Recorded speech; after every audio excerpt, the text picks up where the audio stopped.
I don't really have a plan for tonight. I apologize for that because I didn't know this was going to be a real lecture. So I'll talk a little bit and tell you a little about what I do, and then ask you guys if you have any questions, and if anything seems interesting to you, let me know what it is. But I was reminded when she was talking about that I started at WESU. It's really true, and I can kind of remember.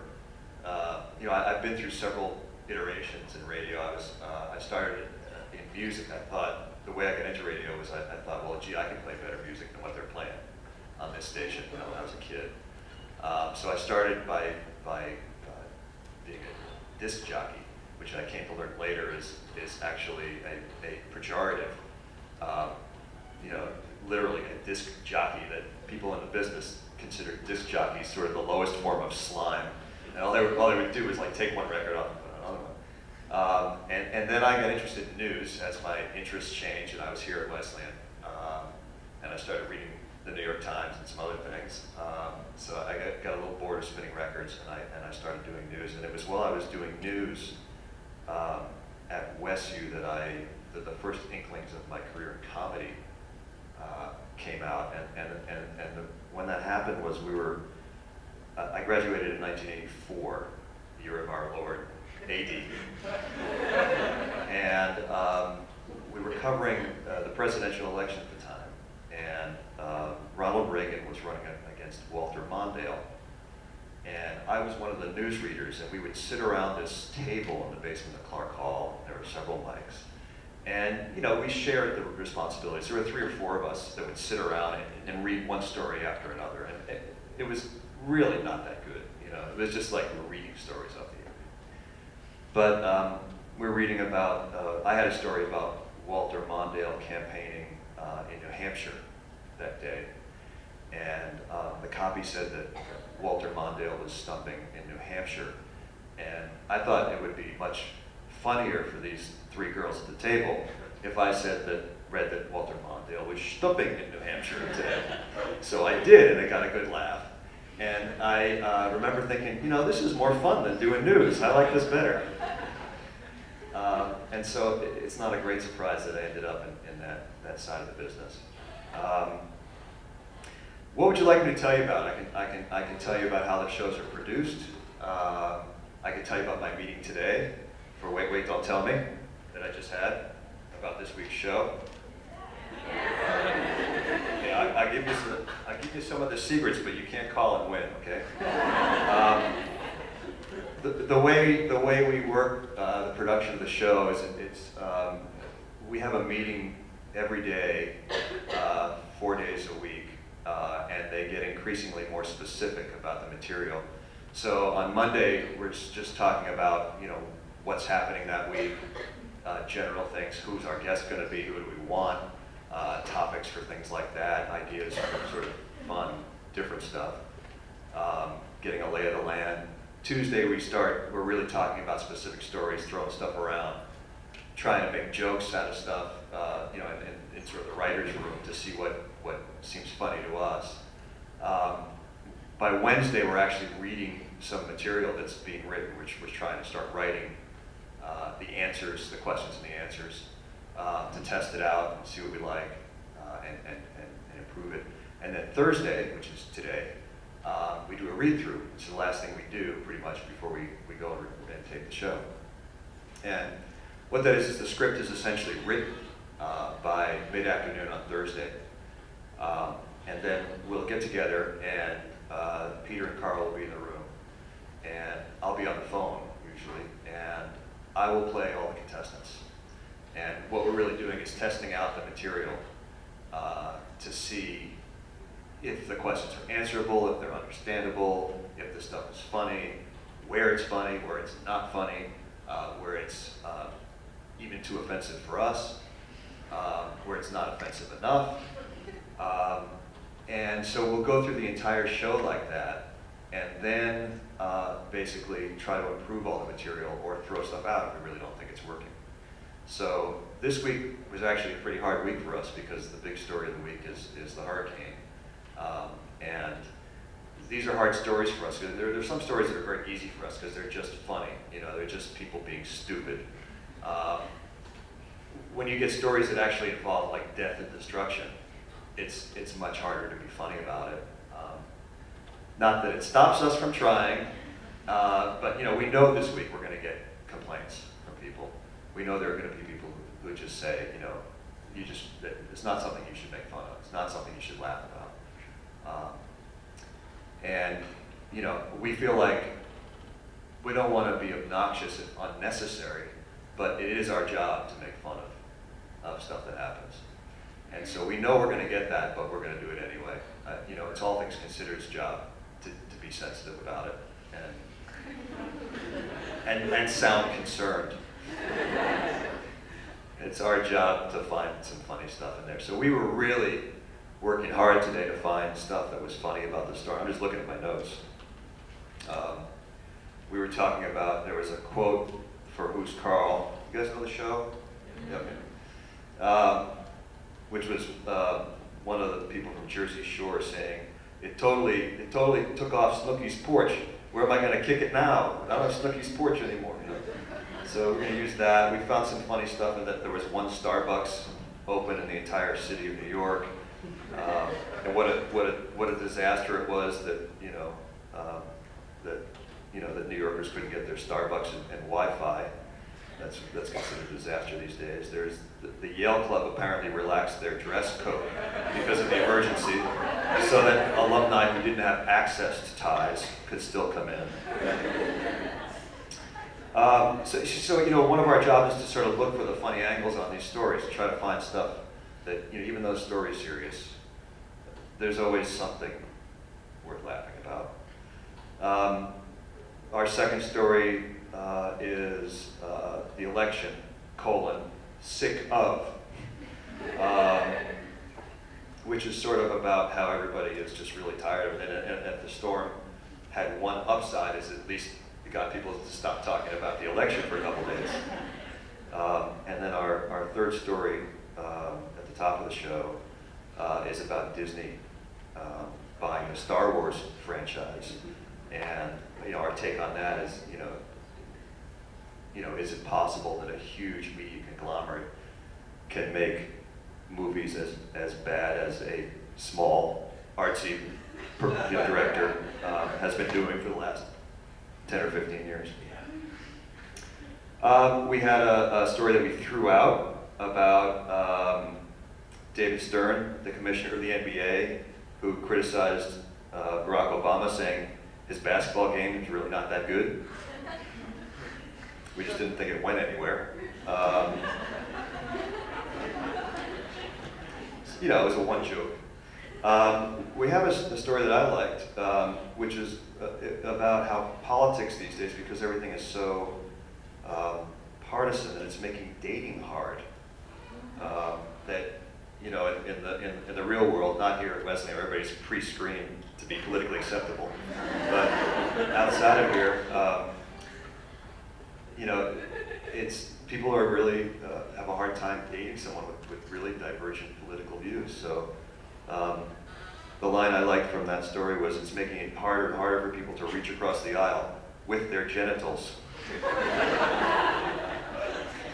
That's borderline obnoxious, but I liked it. Cokie Roberts was in the news this week. There was a Twitter account called Cokie Roberts that was sending stuff about trying to find an Applebee's in Washington, D.C. But Cokie doesn't tweet. She doesn't have a Twitter account, so we're trying to play around with that. There was a coffee shop that's dropping the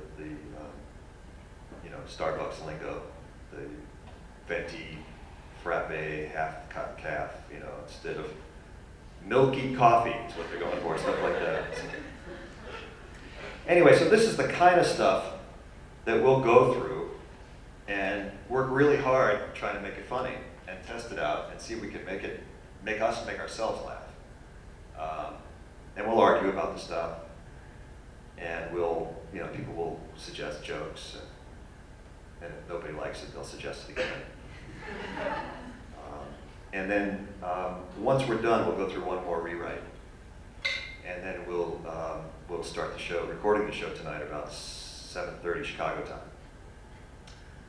It'll take for about an hour and a half, somewhere between an hour and a half and 2 hours. And then as soon as it's done, we'll start marking it up for edit, and we'll edit it tomorrow down to probably 54, 55 minutes, which is what an hour format on NPR is, at least our format is. And it'll go out to stations, you know, via the internet, basically. It's an FTP thing. And they'll air it usually Saturday morning. So that's how that works. Car Talk, sort of similar, at least in structure, in that there are three segments of production. There's a pre-production phase, a recording phase, and a post-production phase. And it's sort of both shows work the same way. Whereas Car Talk, there's a lot less pre-production.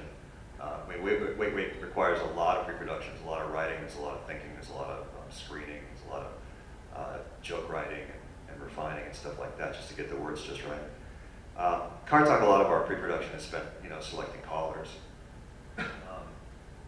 So in that case, what we're doing is we have people call in, leave messages on our voicemail, and we get a couple thousand a week. And we have people who screen through them, and we're basically looking for a mix of people every week that will sound good with Tom and Ray.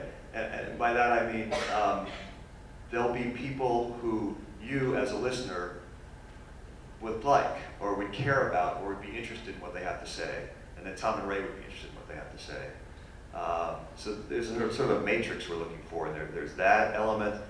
Then there's geographic diversity we want. We want male, female. We want you know, some old and young. We want different types of problems, technical stuff, philosophical stuff, whatever. So it all goes into the mix, and we shake it up, and we get, you know, a dozen callers who we're going to use in any given week. We record about 90 minutes of stuff. And then a lot more time is spent on Car Talk doing post-production, which is the edit. So the stuff is sort of, I guess the way I describe it is like a big blob. You know, it's a 90-minute blob of stuff, and then we just start sort of shaving it, sculpting it, almost like a, you know, like a block of wood or something, until it is the shape we want it to be, and it's the right size, the right length, and all that stuff. So a little more pre-production on Wait, a little more post-production on Car Talk. So that's a general idea of what I do. Can I stop talking and ask for questions now, or do I have to keep talking for a while? Avery? Okay. Are you guys radio people or just university, everything? How many people from WESU? Okay, a bunch. How many people, not just listeners? Okay. How many people thought it was cold outside, just wanted some place to warm up? Okay, 5 or 6 in the back.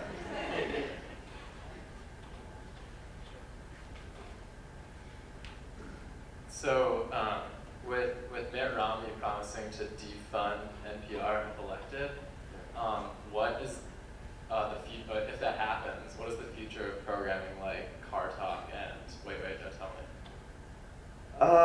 It's an interesting question. I mean, the future of programming like Car Talk and Wait, Don't Tell Me is probably fine, because those shows are actually really well listened to, and there's you know, they can survive in an economic model without government funding. You know, what the shows that are probably in more danger are the ones that have smaller listenerships and have a mission orientation. Yeah, it leaves me torn a lot. I mean, you know, when you ask someone who they're voting for or who they're interested in, you know, they'll usually give you a reason. Well, you know, this person matches my philosophy, or you know, I'm a low-income earner, and I think this person's going to be better for my life, or whatever. You know, for me, it's like who's going to provide us more material for Wait.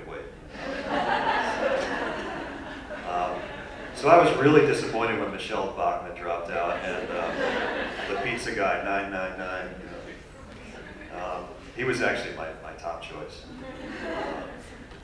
And I mean, Mitt Romney has done pretty well for us, but you know, see what happens. We'll probably be stuck with someone like Obama who doesn't make a lot of mistakes and just have to count on Joe Biden to get us through the next 4 years.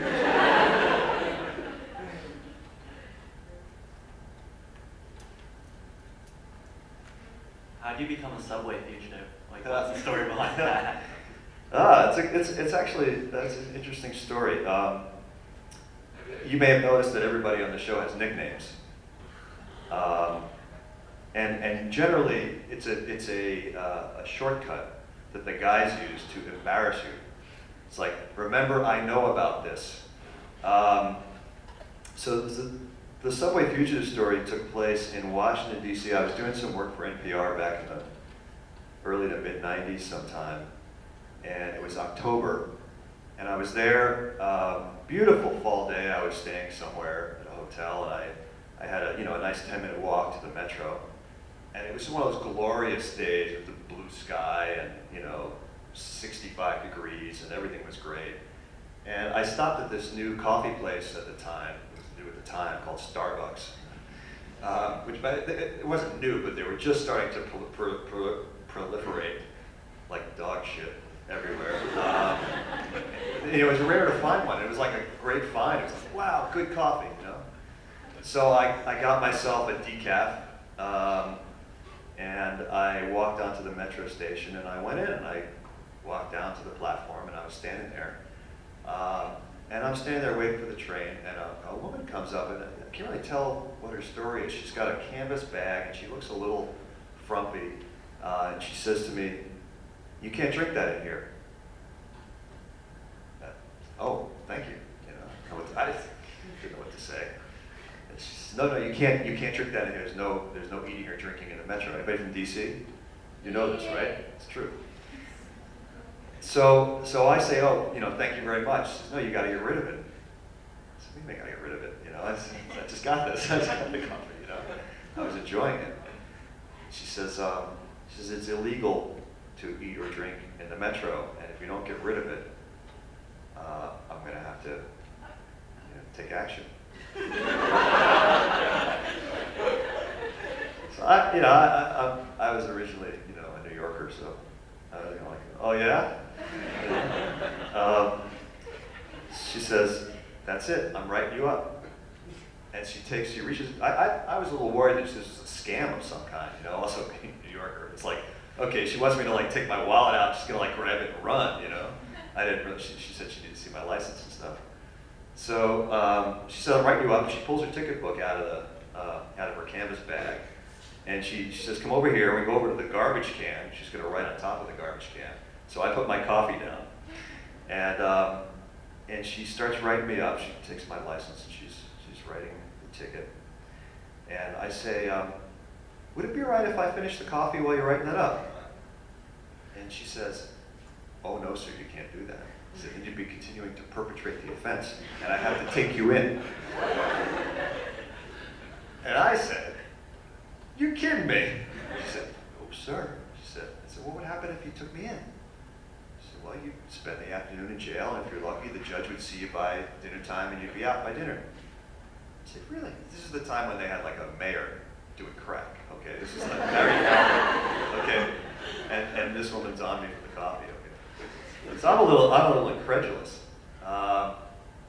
So I'm being incredulous, and as I'm doing that, this guy walks by in a three-piece suit, eating an apple. I can remember it's a green apple, and he walks by, and she catches him in her eye, and she says, "Sir, you can't eat that in here." And the guy goes like this. Gives it a look like, "Yeah, right." She says, "Sir," she says, "you're not allowed to eat in the metro." He doesn't even turn around, he just keeps walking.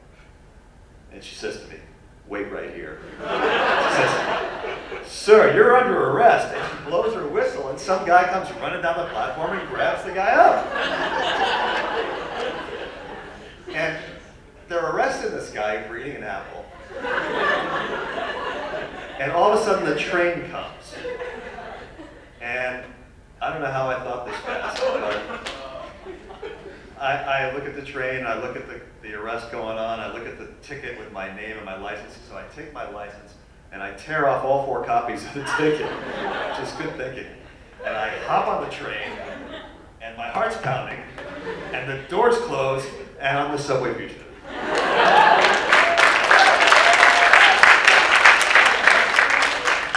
She was like, she couldn't decide whether to stay with me or go for the guy with the apple. It's like, you have dogs, and like, a dog has a tennis ball, and another ball goes by, and the dog's like,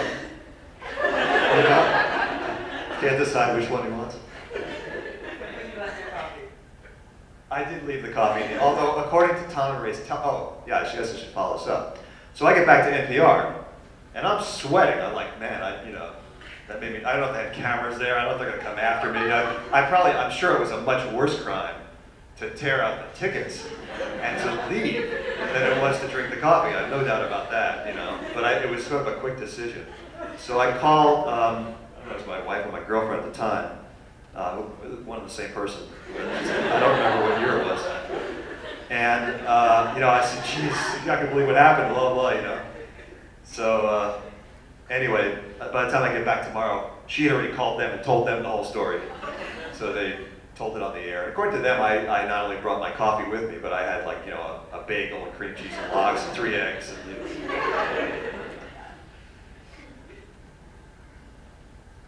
Hello. Hi.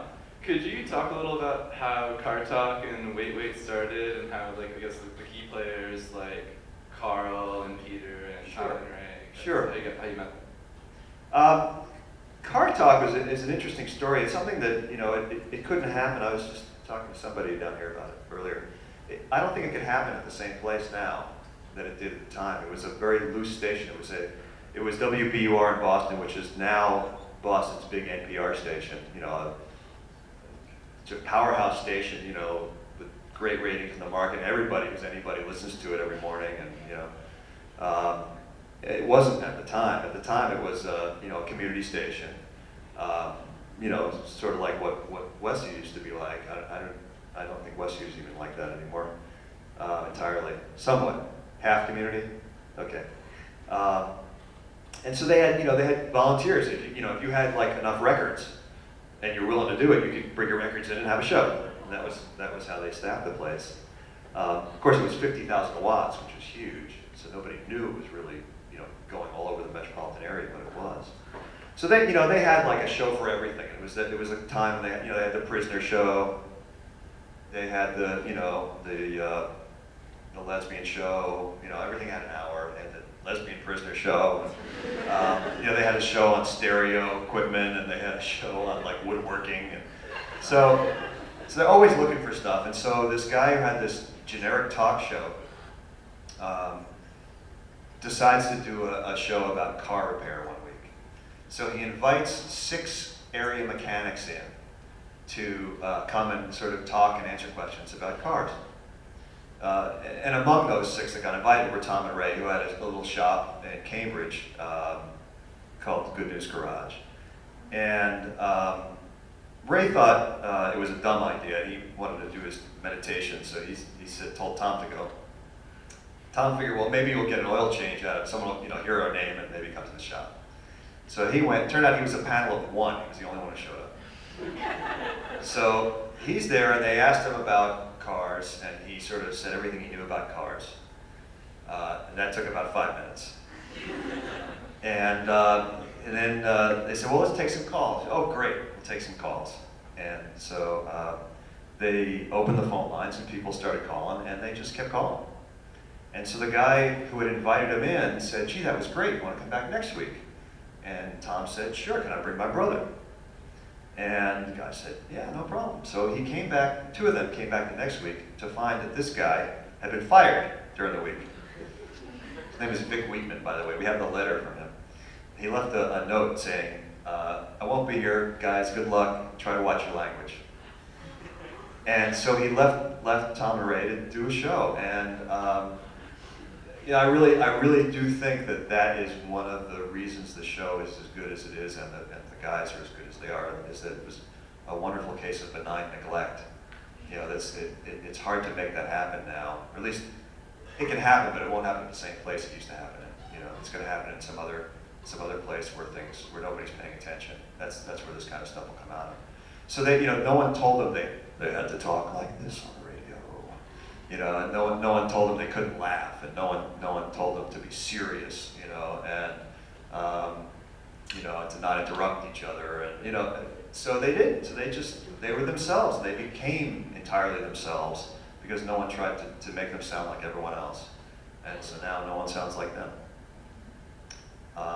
So the show started then, and they were volunteers at the time, and eventually they got a raise to $25 a week, which thrilled them, but they were pissed off they didn't ask for 30, so they figured they could have gotten it if the station agreed to 25.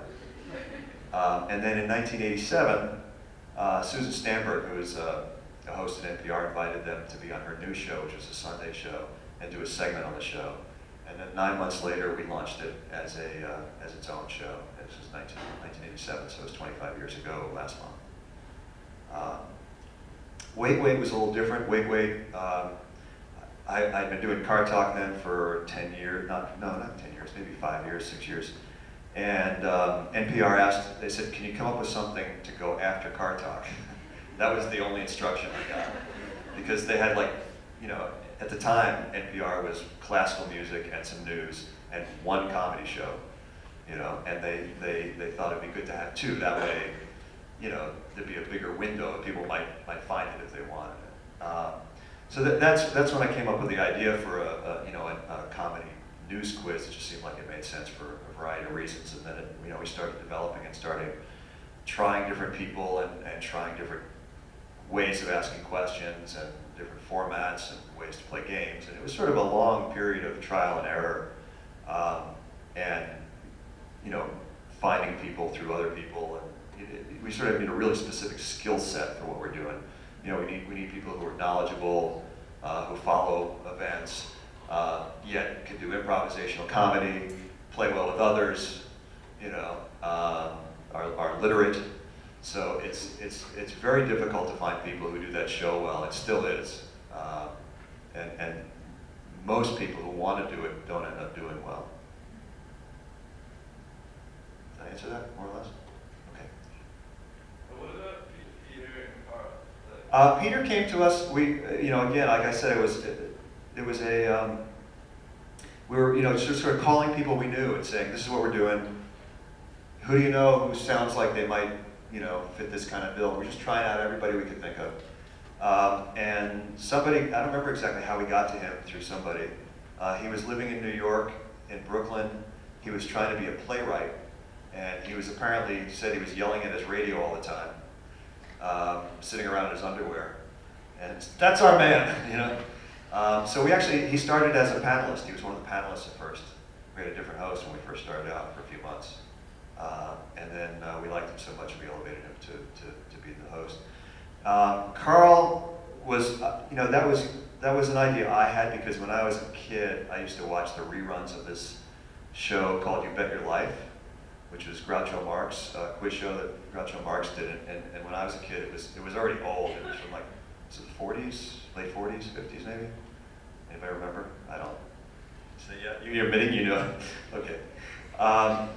So it was really old even at the time, but it was really funny. And he had this guy named George Fenneman who was kind of his announcer. It was a straight man, and it just seemed like a great thing to have for this. So I knew I wanted that. But when I thought of Carl was the morning newscaster, the revered morning newscaster for many years on NPR, and I didn't know he could do humor at all until I was at a conference. And he was speaking, he was doing something, it was some kind of appearance, and somebody asked him, somebody raised their hand, says, Carl, what time do you get up in the morning? Says, I get up every morning at 1:05. So there's a little bit of silence where everybody kind of goes, that's a little straight. And so someone says, why 1:05? And Carl says, 1's too damn early. And his timing was really good. And I said, this guy could do it. And we sort of put him in this role where, he's Carl. And whatever he does, the worse he does it, the funnier it is. So, hearing Carl imitate, Lindsay Lohan, or, it's just naturally funny. Or hearing him, do these terrible accents. That all sound like somewhere between New York and German, no matter what they are. Or hearing him sing, it just became very funny because he's a sort of classic guy with gravitas who everybody liked, and that's worked out really well for us.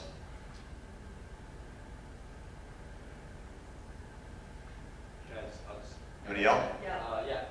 Have you been pleased with the direction your programs have gone, like while the internet has exploded and maybe changed what you had originally imagined our talk and Wait Wait would be like? Huh. It's an interesting question. I'm not sure. I mean, when we started Car Talk, the internet was basically a military thing. I mean, we didn't have a website until 1995, and we were sort of on the early side, I think. The internet didn't so much.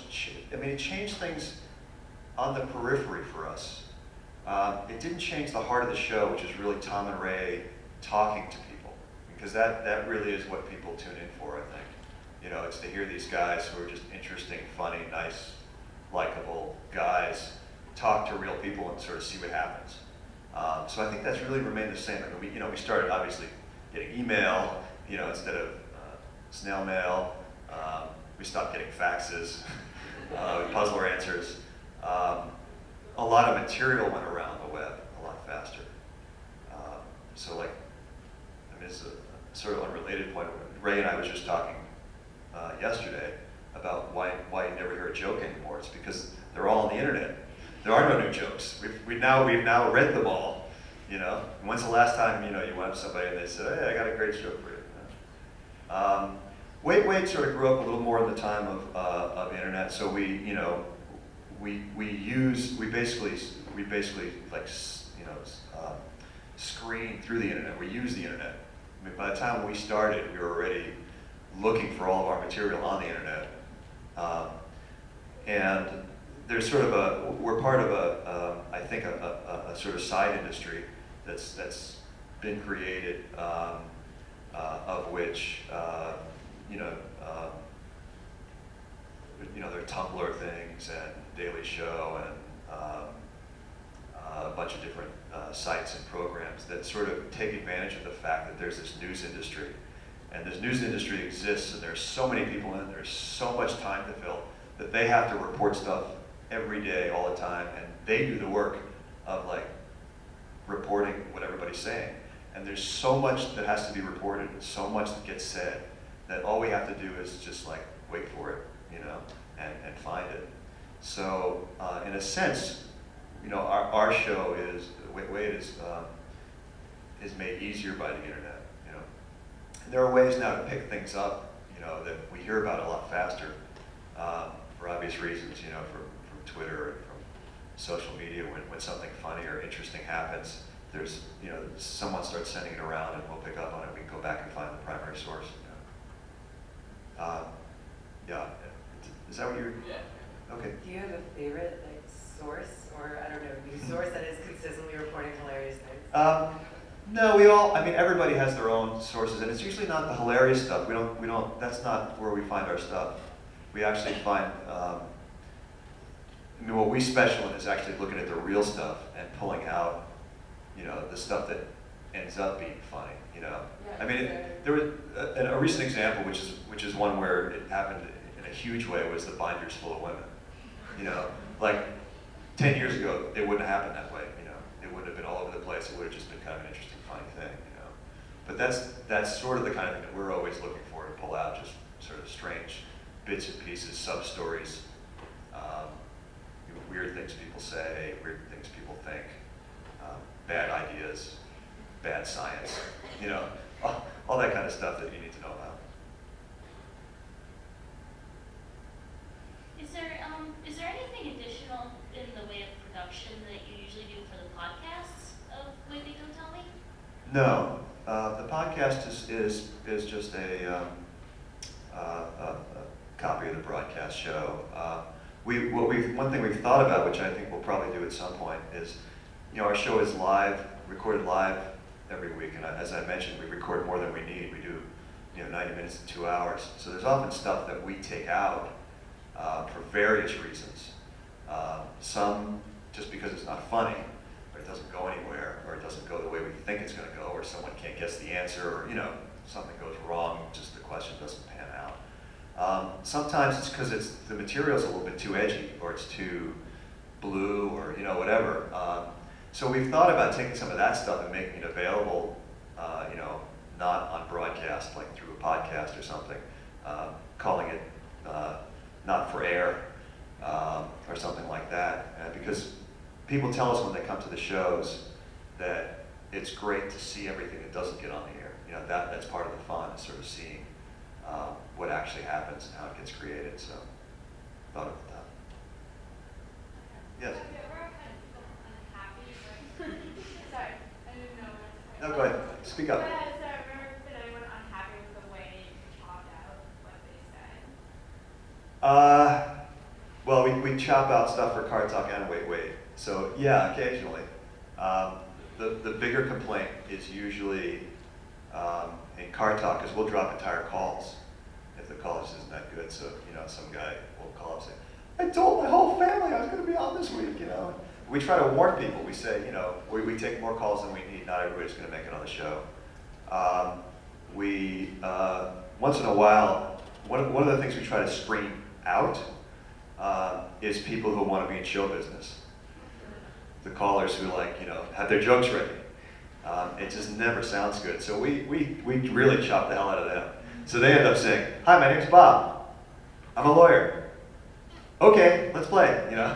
And they're always very disappointed that their material didn't make it, you know. But that's the way it goes. Yes, sir. I was just wondering, in Car Talk, great show, long run, assuming a roaster and 25 years prior.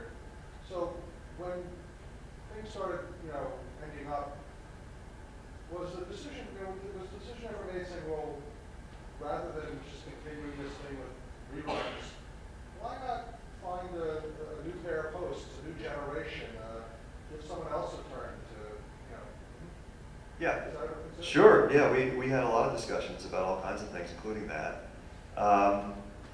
And I guess our feeling was that, the guys are so unusual.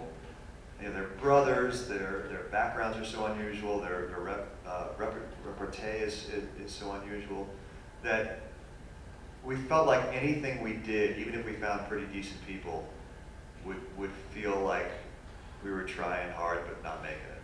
And so we decided, and it wasn't a clear-cut decision. It's a good question, and we certainly thought about it. But we decided that we'd rather have it stand as a body of work,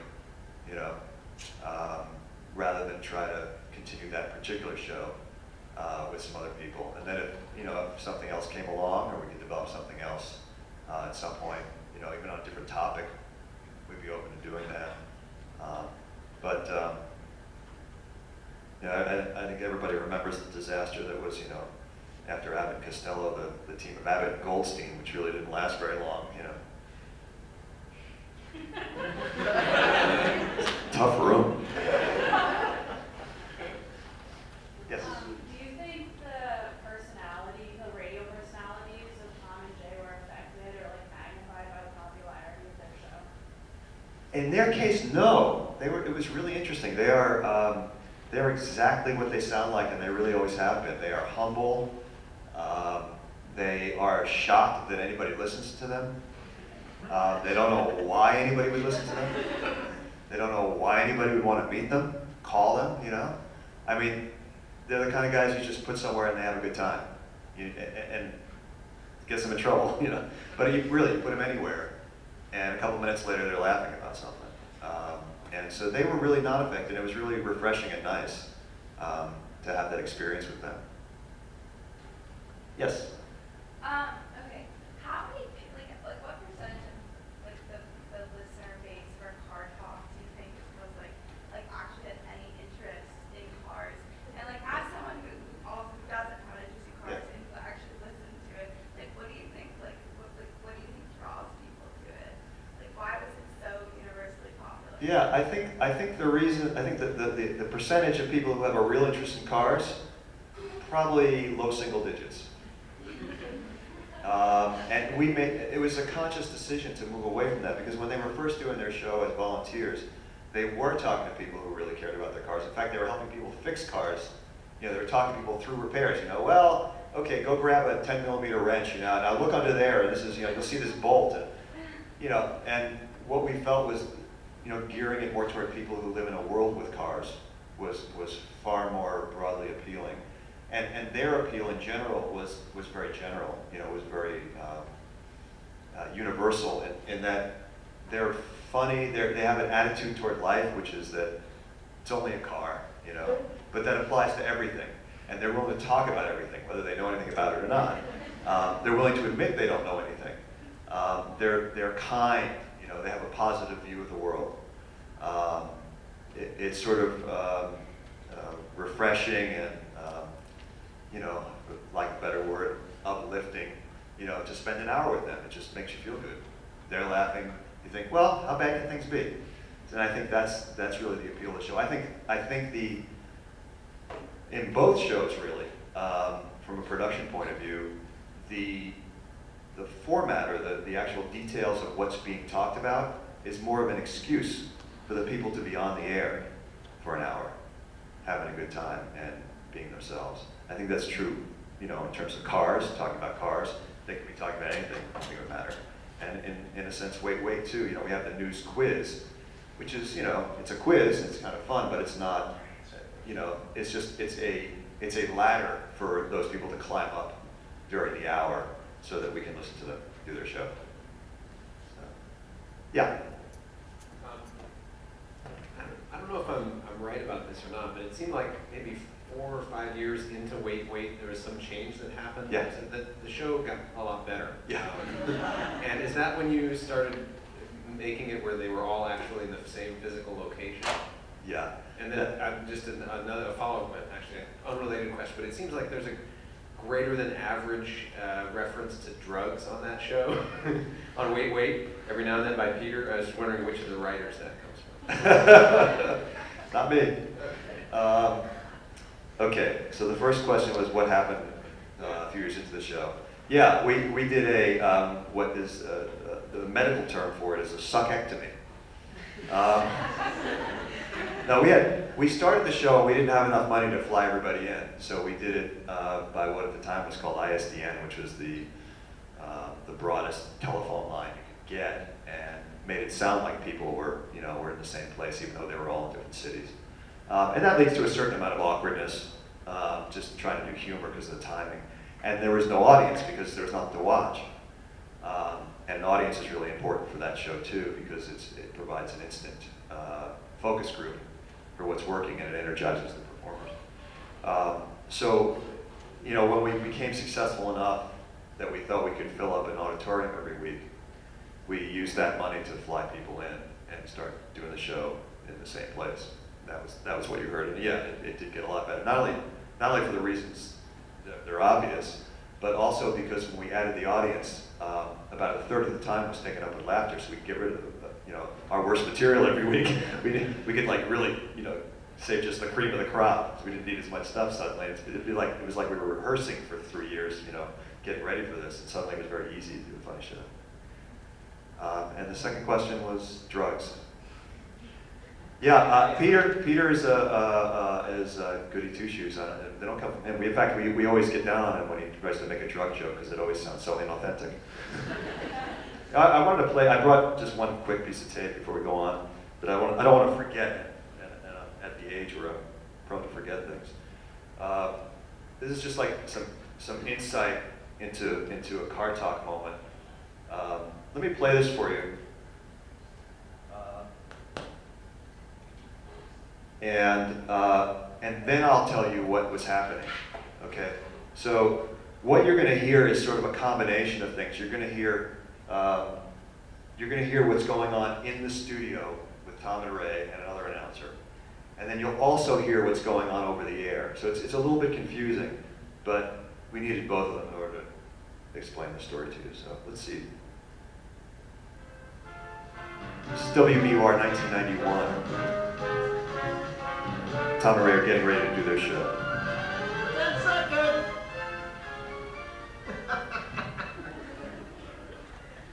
Can you hear that?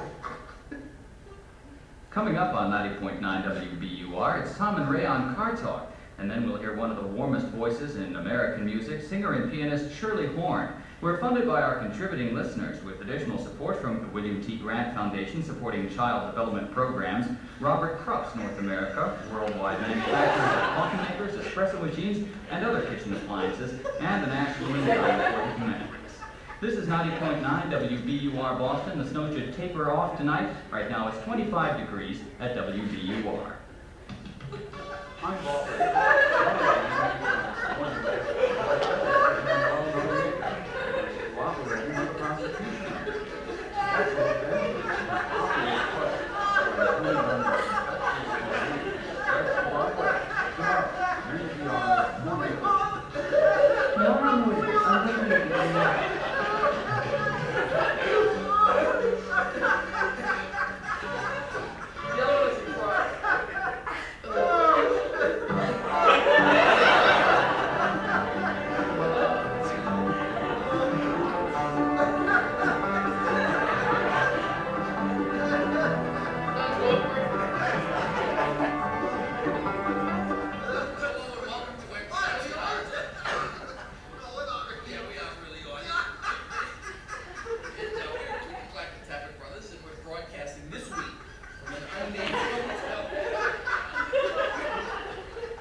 So now I'll tell you the real story of what happened. Back in those days, WBUR had one studio, so the announcers had to share the studio.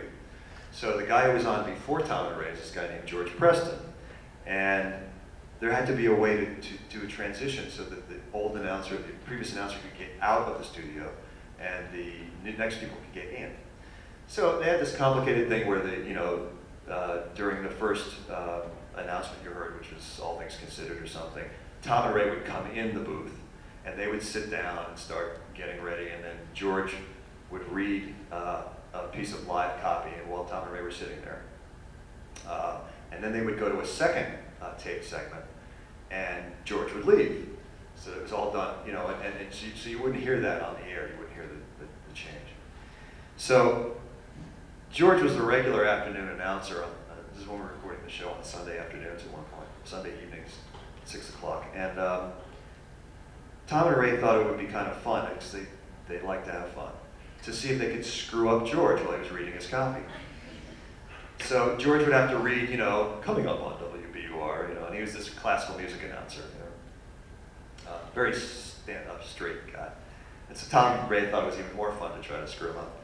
So they started doing things to try to screw him up. They would turn his copy upside down when he wasn't looking, so that when he picked it up, it would be upside down. And then they started escalating. They would put something right in front of him while he was reading, so he couldn't see it. And then they would turn off the lights while he was reading. And then they flash the lights, this was going on for months. They were trying, and this guy, George Preston, never missed a beat. Absolute pro, I don't know how he did it, but he never missed a beat. So on this particular day, you hear the tape thing, and Tom and Ray come in, and then you hear Preston start to read his thing. Let me see if I can play this for you again, at least this part of it. I'm working with my iPhone here, so I don't have a precise timing on this, but you'll hear some of this. Development programs. Robert Krupp's North America, worldwide manufacturers of coffee This is makers, the bulk of espresso where it machines, happens. and other kitchen appliances, and the National Endowment for the Humanities. This is 90.9 WBUR Boston. The snow should taper off tonight. Right now it's 25 degrees at WBUR. I'm Bob. Well, Ray decides to get up and moon George Preston. Drops it right in front of him. And Preston, as you heard, keeps reading. So Tom just can't believe it. He's laughing hard. And then, then they've got a 30-second tape again before they have to go on with their show. So the tape ends, Preston leaves, and their theme starts, which you heard, and they're still laughing. And they can't pull it together. And he says at one point, Doug's going for it, which means I'm starting the show, because we were going live at the time. They didn't think I was going to start it. They would do something else, because they were just losing it. So they start the show, and they start to get it together, as you can hear. Hi, we're clicking clacks, it's car talk. And then they lose it again. And the reason they lose it again is because Preston jumped up on a table and mooned them through the glass. Now it can be told. Yes. That's great. So like, two-part question about Car Talk. Click and Clack the Tapper Brothers. How did that name come about is the first question. Second question, are Tom and Ray retiring from radio, work in the garage, or both? Okay. Click and Clack the Tapper Brothers, there were these sports announcers when they started their show, or maybe when they were younger, called Frick and Frack, who were famous. And so, like I said, no one told them what to do, so they adopted the name Click and Clack, which was the name, the sound that a bad engine makes when it's falling apart. And the second question was, oh, the tappets are the noise of the pieces in the engine that make that click and clack noise. Yeah. And are they retiring from radio and the garage? Well, Tom stopped working at the garage a while ago because he's, what's the word? Lazy. No, he's an interesting guy. He had an academic career, which tells you what you need to know about that he didn't really want to work. Yeah, tough room. And so he's got tired of breaking his knuckles and bleeding and stuff. So he stopped working at the garage a while ago, and Ray kept it up. Ray's still there. He enjoys doing it, and he's there I think 3 days a week now. I think Tom's older. Tom's 75. He did this for 25 years. So I think he wants to just screw around. Ray's still really active. Ray is a Mr. Project. He's always getting into something, so he might do something else. And we're continuing our newspaper column and our web stuff and all that. We need to wrap up. Maybe like one or two more questions? One or two more? Yeah. Yes. You spoke to it a little earlier. You spoke to it a little bit earlier about the good-naturedness of the show, and so inspiring that they attract a relatively large audience for NPR. And we don't see it, I don't see it anywhere else. I mean, the morning news shows or CNBC, I mean, they're literally yelling at each other with such contention. There's no dialogue, let alone joy. And even the comedians on Wait, Wait, they really enjoy the humor and give space to other people to make the punchline. What do you attribute that to, and how can we spread the joy? I attribute it to like really careful producing and throwing out the people who are just nasty. I mean, most comedy these days, I would say, certainly the vast majority of it is kind of mean. All comedy's a little mean, But what I sort of insisted on for Wait Wait and what we have in Car Talk, which naturally from the guys, I think, is sort of what I call a positive worldview. It's not cynical in the end. I mean, you can make a cynical comment, but I think overall, I think it wears a lot better if you actually like humanity and, like other people and enjoy yourself. I think that's a lot easier to spend time with someone like that or people like that, and I think that's one of the reasons for the longevity. I think it wears better, than comedians who are really truly cynical. And it can be funny, but I think kind of wear out their welcome after a while. And I won't name any names. Yeah, sir. You did start out and say that you were at one point the outlier on NPR, but now you've been joined by people like The Moth and Ira Glass. Where do you see NPR headed, and where do you see your part in shaping where it's going? If that's too serious, I'm a big Paul Poundstone fan. Oh yeah, me too. Very nicely. Well, I think one of the changes that Tom and Ray made for NPR, if I can answer it this way, is they loosened it up. NPR when they came on was, like I said, it was largely classical music and news, and NPR had already broken a little bit of a mold with news, and you guys probably don't remember this, but there was a time when all news was like this. There was sort of a real sound to it, and NPR pioneered having people sound like actual people speaking. And Tom and Ray took that further and had people seem like actual people, who have lives and who laugh and who enjoy other things and you don't have to pretend they only are interested in the serious news or this music. So I think they sort of broadened the whole canvas for public radio, and you know, people have followed up on that in all kinds of interesting ways that I wouldn't have done. I mean, you know, only Ira could do his show, and you know, the Moth. I mean, they're amazing what they do at Radio Lab and stuff like that. And I'm sure there'll be more like that. I don't know what I'll do. I probably have a little time now for the first time in about 25 years. You know, a little more time. So I like came right out of college and started working, which I don't recommend. There's plenty of time to work. So I'm looking forward to just sort of chilling a little bit, and seeing what gets interesting, what comes, and if something does, maybe I'll do it. If not, I'll check out the hammock. Good. Yeah. Thank you so much. Thank you.